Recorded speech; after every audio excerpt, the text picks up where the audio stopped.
শুভ সকাল বন্ধুরা।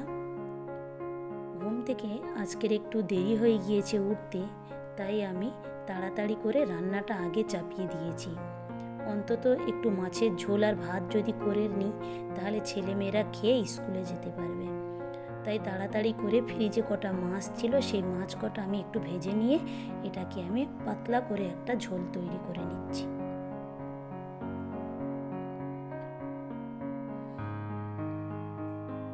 ঝোলটা করার জন্য আজকের আমি মাছটা একটু ভেজে নিচ্ছি। অন্য সময় হয়তো কাঁচা ঝোলও আমি করি, কিন্তু এই মাছটা বড় ছিল তাই আজকের এই মাছটা একটু ভেজেই ঝোল করছি। ওইদিকে মাছগুলো ভাজা হতে থাক আর এইদিকে আমি থালা বাসনগুলো পরিষ্কার করে নিই।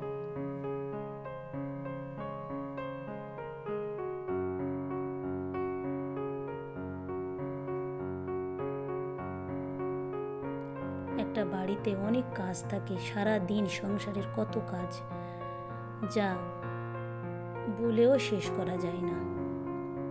একটা সংসারে অনেক রকমের অনেক ধরনের কাজ থাকে, ছোট বড়। তার উপরে যদি কারোর বাড়িতে কোনো ছোট ছোট বাচ্চা থাকে তাদের মনে হয় সব থেকে বেশি কাজ। চলুন, ওইদিকে আমার রান্নাও হচ্ছে, এইদিকে আমি থালা বাসনগুলো পরিষ্কার করে নিচ্ছি।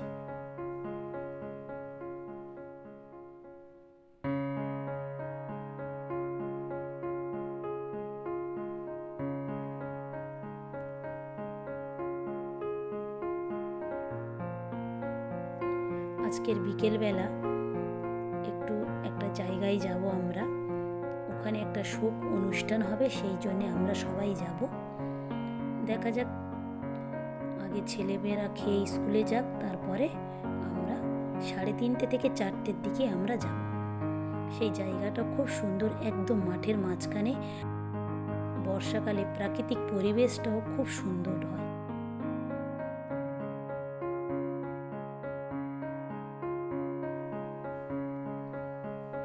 এদিকে মাছ ভাজাগুলো ভালোভাবে হয়ে গিয়েছে, আমি তুলে নিয়ে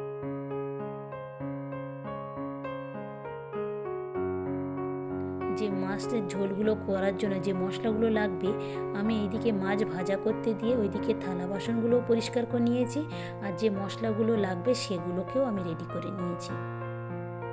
ঝটপট করে এটাকে এবারে চটজলদি পাতলা মতো একটু ঝোল করে নিই।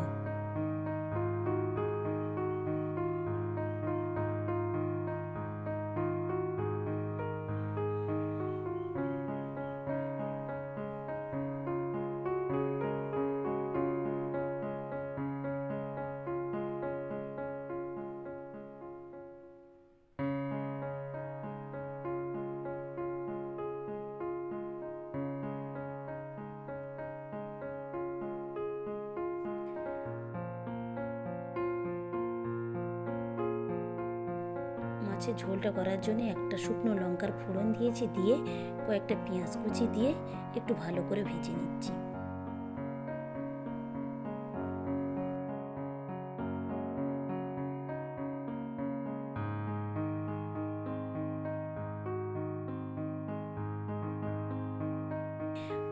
যত অল্প সময়ে মাছের ঝোলটা তৈরি করে নেওয়া যায় সেই ব্যবস্থাটাই আমি করছি। তাড়াতাড়ি করে আমি আদা রসুন বাটা দিয়ে একটু জল ঢেলে দিয়েছি যাতে পেঁয়াজগুলো একটু সিদ্ধ হয়ে যায়।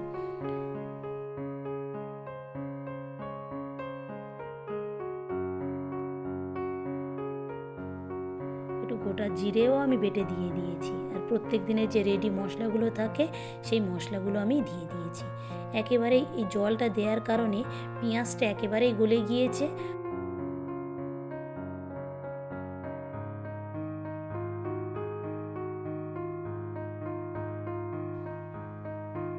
যাই হোক, ঝোলের জলটা ফুটে গিয়েছে, মাছগুলো আমি ঢেলে দিয়েছি।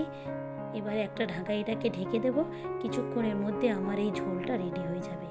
আপনাদেরও হাতে যদি এরকম সময় কম থাকে, বাচ্চারা স্কুলে যায় বা কেউ কোনো দরকারে কোনো কাজে যায়, তাহলে আপনারা এইভাবে চট করে একটুখানি হালকা পাতলাভাবে মাছের ঝোলটা তৈরি করে নেবেন। একদম অল্প সময়ের মধ্যে দেখবেন ঝোলটাও হয়ে যাবে এবং খেতেও খুব সুন্দর লাগবে। একটা প্লেটে করে ভাত এবং মাছ নিয়ে ওদেরকে খাইয়ে দেব।